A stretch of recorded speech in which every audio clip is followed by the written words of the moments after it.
Welcome to Cardium from RES Medical, the podcast that gets to the heart of travel healthcare and asks, what's your why? With each episode, we explore the topics and issues that impact healthcare professionals in the fields of nursing and allied health. Now, here are your hosts, Sunny and Matt. Welcome to another episode of Cardium. If you're a subscriber, welcome back. Thank you for being part of our Cardium family. If you're a new listener, thanks for stopping by. We hope you enjoy the podcast, and we would love for you to subscribe so you can enjoy our future podcasts. Joining me is my partner in crime, Sunny. Hi, Sunny.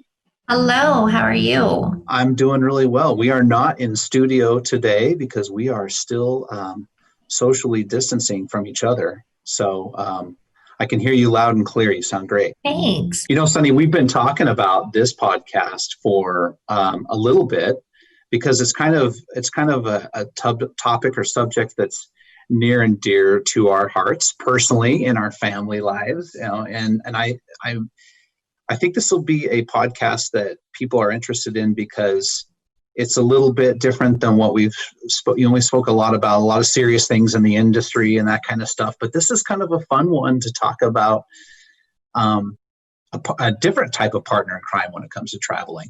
Yeah, I'm more of a furry one, if you will, traveling pets. So I have several in my family. We have three. We have Charlie, Bailey, and Silver, Husky, Havanese, and a mini golden doodle. And since we're live, you can hear one of them is ringing the bell to go outside. Well, and my family is pet lovers as well, and we, it's funny because pets become part of our family. I know that you and I have spoken in the past, and you've had your furry partners in crime there while you're at home, while we are working from home, and I've got mine here, and I think it's kind of fun that you're always partner in crime, and they're always having a good time, and they're never judging, and they're just there to wag the tail and be your best friend.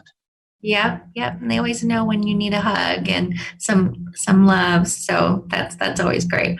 Well, and our guest today is here to talk about his partner in crime, and what I think we get a lot of questions about is can we take our best friend on the road with us? And I think there's a lot of travelers out there who want to take their best friends with them. So they do. Yeah, that's awesome. And there's a lot of people that are asking us about it. So yeah, that's it's one of the number one questions about traveling is can we take our pets with us? And you wouldn't believe how many different pets are out there on the road. I've heard about birds. I've heard about cats and dogs, but I've heard of a lot of different types of pets too. Oh yeah. So with us today is Michael Reynolds. Hello, Michael. Hello. How are you today? Good. Well, Michael Reynolds is a medical laboratory technician and has been traveling for the past 3 years. He has an affinity for rural hospitals and small farming communities. And Michael is a Navy veteran. Thank you, Michael, for serving, and visited 8 foreign countries while he was in the service. He has also visited all 48 continental states. Michael graduated from Columbus State Community College with an Associate of Applied Science and Medical Laboratory Technology. He also holds a Bachelor of Arts in English from Washington State University. Michael enjoys whitewater rafting and camping. He has a passion for cooking and barbecue, and in another 3 years plans on running his own barbecue business, and I cannot wait to taste that. Michael travels with his beloved dog, Rocky. And thanks for joining us today again, Michael. Oh, you're welcome. I'm looking forward to it. Yeah. Well, tell us about, who Rocky is, how long. Tell us about Rocky. Well, actually, I got Rocky on one of my travels during vacation. I was camping with a friend across the United States. He was going to a jamboree. He plays music, and his daughter asked me if I wanted a puppy, and I wasn't paying attention. I guess I said whatever.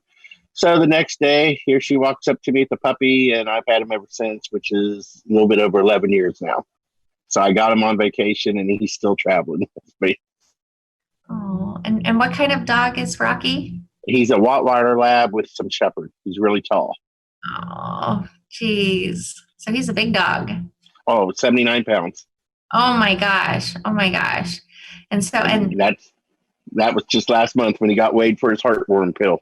And I know that's something that, we get questioned a lot, because traveling with a good sized animal can be a challenge. And so that's something that I think a lot of people ask is, what is the weight, considerations, and how does that impact travel? Does that make it hard to travel with a big dog or a big animal?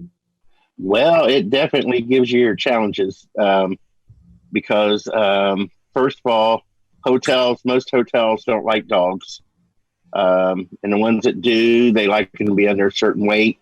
And 79 pounds isn't that weight. So I've paid deposits for them for a while. After looking, I always find something. And then in Illinois, I had a regular full-size apartment. And here in Mississippi, I'm living in a tiny house. So I try to avoid hotels at all costs if I can. Which only makes sense there, Michael, that you and Rocky have to be comfortable. So you got Rock as a pup, and so Yes. you guys have been traveling the country. How many assignments have you done with Rocky? This is my fourth one, I believe. Let's see, I did Kansas, where I was in a hotel the whole time, and I was paying $75 a week for him just for the deposit. So I went from Kansas to Arkansas to Illinois to here in Mississippi. So this is my fourth. Awesome. So when you have looked at assignments in the past, you've spoke to your recruiter and you've said, I've got Rocky, he's coming with me. Did that impact your decision on where you got to travel or where you looked at travel assignments? Was that part of the influence when you're looking at initially starting traveling?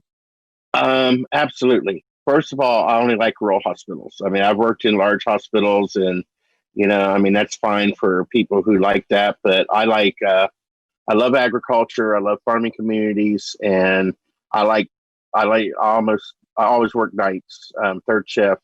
So I like to work in it where it's like my lab at night and it's just me there by myself. And I like that atmosphere. That's what I enjoy doing at night. So that's hard to get in a big hospital. So, but there's always plenty of openings for third shifts across the country. I imagine that making a decision for rural settings with having Rocky there as well, does the rural setting help you with being able to take Rocky out on walks or being able to find housing that would accept Rocky into the apartment or the house? Yes.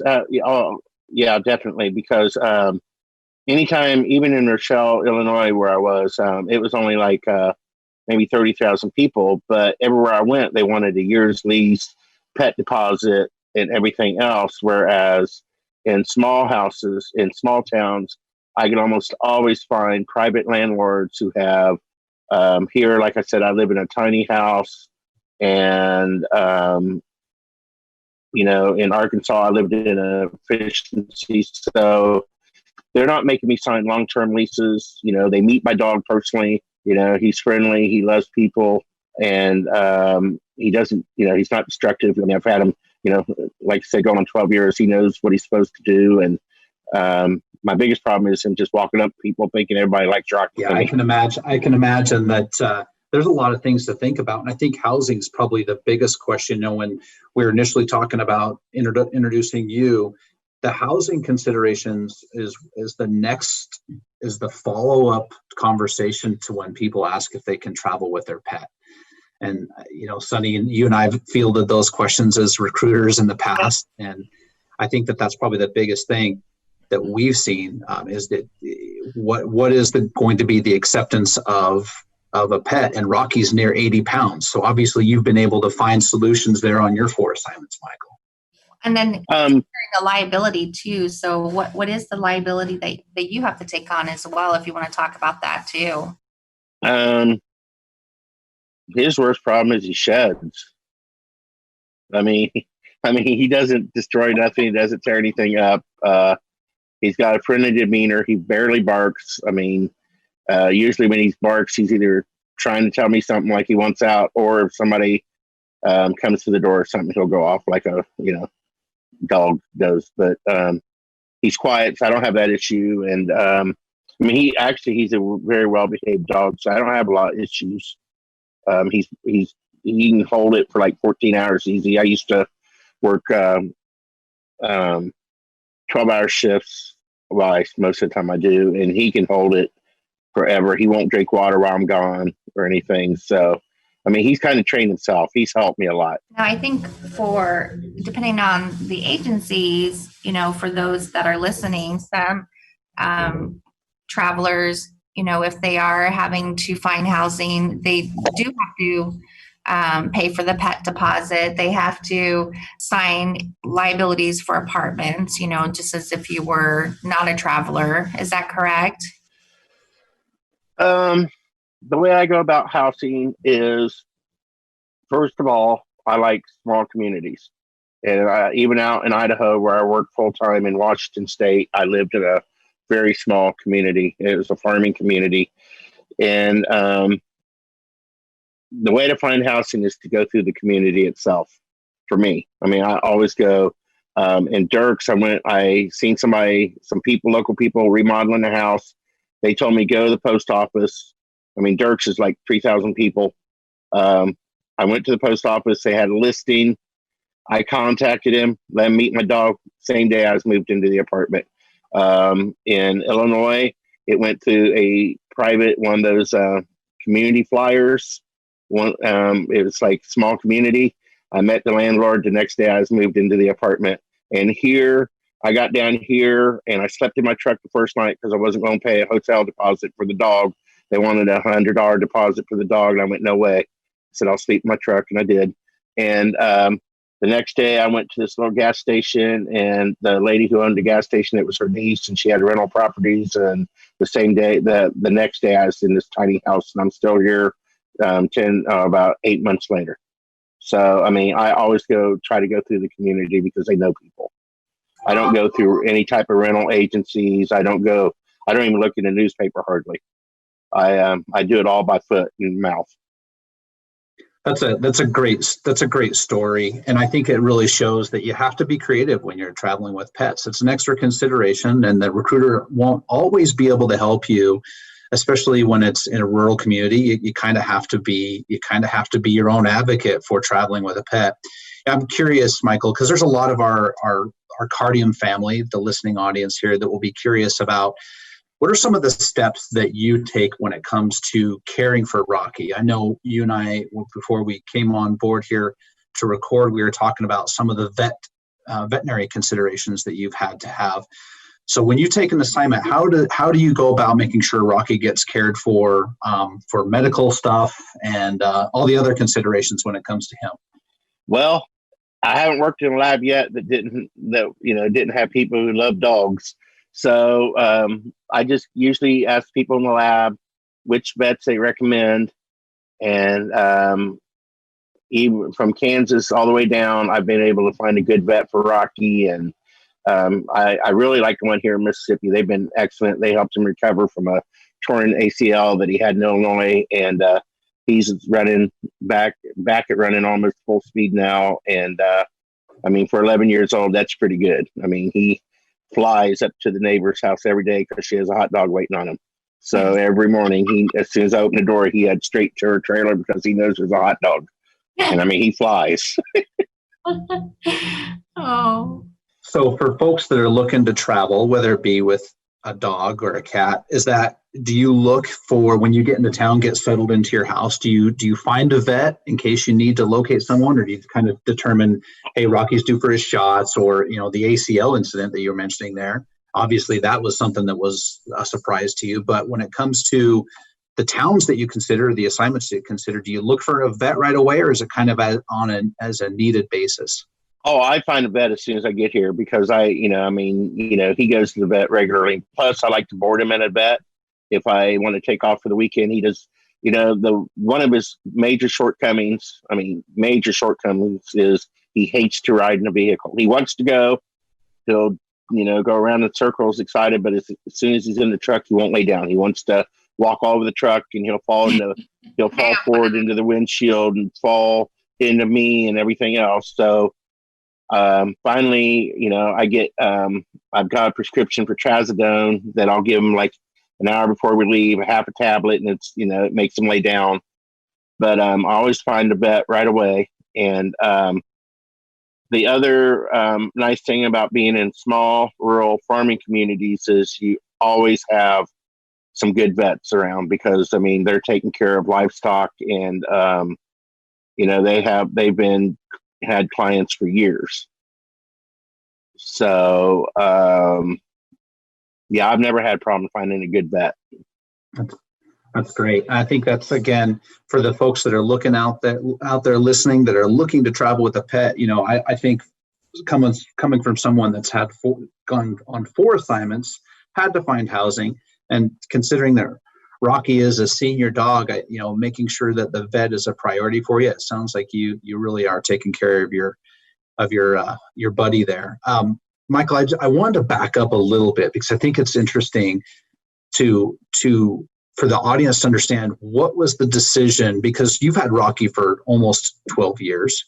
What was the decision, and you haven't traveled for 12 years, what was the decision that you made that you were going to travel with the pup rather than leaving him with a friend, a relative? You decided to start traveling with a recruiter. What was your decision like? Nope, this guy's going to go with me.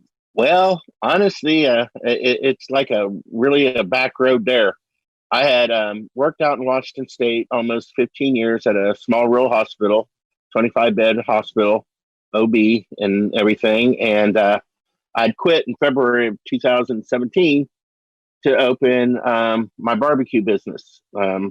And anyhow, I was just doing events and everything. And I couldn't get a permanent food permit because I didn't have a kitchen. So I bought a concession trailer.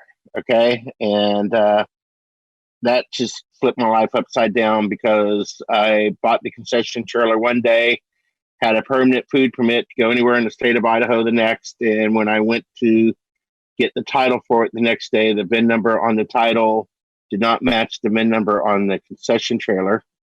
So it sat from August 24th of 2017 until Valentine's Day of 2018 without a title. And the next thing you know, I was working in a lab again on the road. Yeah, I see. Because I had to make my payments. And I'm still doing it. I still enjoy it, but my passion is to get back to my barbecue business, and, but I really enjoy traveling.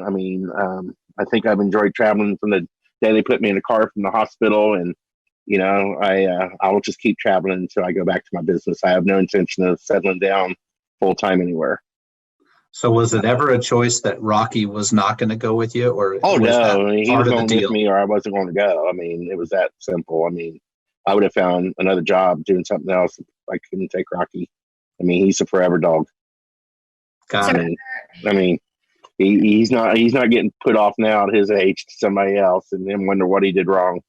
Travel can be a tough gig. Was there ever a time where you're like, this is my buddy, and, travel's lonely, and so you're like, I'm just so glad to have Rocky. Can you talk about those times? Oh yeah. He's my best friend. He's like with me all the time, of course I'm gone 12 hours at a time, but I wouldn't give him up for nothing. I'm sad just thinking about when I won't have him anymore. And, he's a good dog. He's really calm and peaceful, and, he's just good demeanor, he doesn't demand a lot. He doesn't take a lot of care, and, like I said, he loves people. That's my biggest problem with him is he thinks everybody likes Rocky. So, he just wants to walk up to everybody, and everybody freaks out when they see an 80-pound dog coming to him. Well, that's a really good consideration. As far as the challenges that you've had with Rocky, there's got to be, besides housing, what are some of the other challenges that you've had to kind of overcome, or you said, boy, I didn't even expect that. You decided to travel, didn't expect Rocky was for sure going to go with you. Housing, obviously, something you have to consider. What are the things have you said, boy, if I had to ever give advice to someone, they wanted to travel with their pet, I'd make sure I told them whatever about the things to be worried about, or maybe have on the radar for you? I guess, I mean, for me, I mean, my biggest consideration is just finding the housing itself, because I mean, for real, Rocky takes care of himself. I mean, he doesn't cause me unnecessary problems. I mean, he doesn't, do anything inside the house. He doesn't tear anything up. He doesn't bark, so there's not a bunch of noise. And I mean, I have not had problems with him. He hasn't caused me, I mean, other than finding the actual housing itself. But for other people, if they've got dogs who are like to chew up things and, constantly bark and stuff like that, I mean, that I don't know, because I've never had to deal with it. I mean, I've met people who have dogs like that. But I mean, personally, I was blessed when I got Rocky, because I mean, he just kind of self-trained, because I'd always had cats before him, and I'd never tried. I mean, I grew up with dogs all my life, but I wasn't responsible for training him. So he kind of self-trained himself. Like I said, he won't even hardly touch his water bowl while I'm home. I mean, while I'm gone at work. But as soon as I get home, he'll drink it all day. And then, I mean, he'll wake me up. He'll go outside and he'll be back in 2 minutes. I mean, he doesn't roam all over the place. He doesn't stay out there 15 minutes looking for a spot. He knows he has to pee and go back in, So, I mean, the dog's kind of self-trained, I mean, he knows what he's supposed to do. You found the right partner in crime there, Michael, for sure. Oh yeah, I did. I mean, I'm serious. He'll wake me up at 1:48 and go outside from a sound sleep, and we'll be back in at 1:53. After he's went potty. So I mean, he knows. Same thing before work. He knows when I get out of the shower. As soon as I get dressed, he's going out. He'll go out and he'll come right back in. And I mean, he just knows what he's supposed to do. So, Michael, I look at pets like being part of the family. They're like our kids, their actions are like toddlers. I'll look at them and I'm like, oh my gosh, they're so much like toddlers. And, we're always doing things with our kids and our fur babies, if you will. So tell me, what are some things that you do with Rocky? What's your fun time or quality time that you do with Rocky when you're not at work? Well, here's my fur baby on my lap right now. Oh my gosh. And he finally came out of his hiding. I wish I could get him to speak, but he won't speak on command. He only speaks when he has something to say. Hi, Rocky. Well, I like to go camping, and he likes to camp. He loves to camp. He does, believe it or not, even though he's a whitewater, he doesn't like to swim. He'll go up to his shoulders, and that's about it. He won't swim. He's a great swimmer. I threw him on one time. He swam like a pro, but that was it. He likes to go in the stores with me, like Tractor, any type of Bass Pro, Cabela's, Louse dogs. Because again, he's a social dog. He likes to socialize with people and pets. I mean, he likes cats. Cats don't like him. But I don't know. I mean, he makes up with all my neighbors everywhere we go. Whether it's kids, adults, old people, he always gets to know all the neighbors. And Rochelle, the woman at the post office, postal worker there, she had treats for him every single day. He knew he was going to get treats. And here there's an elderly lady that's 77, and she has him a hot dog waiting on him every day. And I mean, he just, he meets people, so he helps me meet people because he's a social creature. Rocky sounds like a ladies' man. Pardon? Rocky sounds like a ladies' man or a wingman. Yeah, he is. He meets people. Yep, he helps me meet people. Can you say something, Rocky? Can you speak? And he said, no, Daddy, I don't speak. His tail's wagging at 50 miles a minute, but he won't say nothing. You need to go potty? You need to go potty? No. No. I better not say that. I don't think I'm taking him. You want something? Say something. Speak. Are you speak on this podcast, Rocky? Say hi. Say something, Rocky. Say something. Come on, buddy. Speak. What do you want? Want something to eat? Huh? Want something to eat? You're not going to speak, are you? He's dying to, but he won't do it. Oh, come on. Rocky is not going to perform on this podcast. Hey, Michael. Hey, something, Rocky. He's opening his mouth, but he's not barking. He's not. Now he may. He may now. He's getting excited. Say something. Say something. As you can tell, I don't have a problem with them barking. No, you do not. No, you do not. Oh, there he is. Good job. What you want? I'll tell you what, he's a protector. If he thinks somebody's going to hurt me, his hair stands straight up on his neck. Yeah. Nice to meet Yeah, you. he's yeah, now I got him going. Hey, Michael. Good. I wanted him on the podcast. Well, he's made this is his big breakthrough. Michael, I've got a question for you. You guys have done a lot of miles on the road in your 4 assignments. Looking back, what's been the biggest little adventure you and Rocky have done together as a team? You and him, whether it be at a park or meeting people or someplace that you've seen or whatever. I don't know. Illinois was really great because, like I said, he looked so forward to the post office. So, he got to meet all the postal customers. They got used to see him over there because, like I said, she always had treats and we was always standing out by the back door and where she could hear the phone and she'd always give him treats and he'd lay down and get to know all the customers every day. Because again, it was like a town of I lived in a town of maybe 400, 500 people. So, all the people knew each other and everything. And, because of his writing, his lack of writing skills, I don't take him with me a lot when I take off because he just doesn't want to lay down. He wants, and I don't want to force him to lay down by giving him, medicine or Benadryl or whatever. So, but around where I'm at, he always helps me meet in the neighborhood. Again, he's such a good dog that, he's self-caring almost, like now he's went back and laid down again. He's not barking anymore. And he's probably wondering why I got him all worked up for nothing. No treats, no outside, no nothing. But you're gonna owe him a walk later. Oh yeah.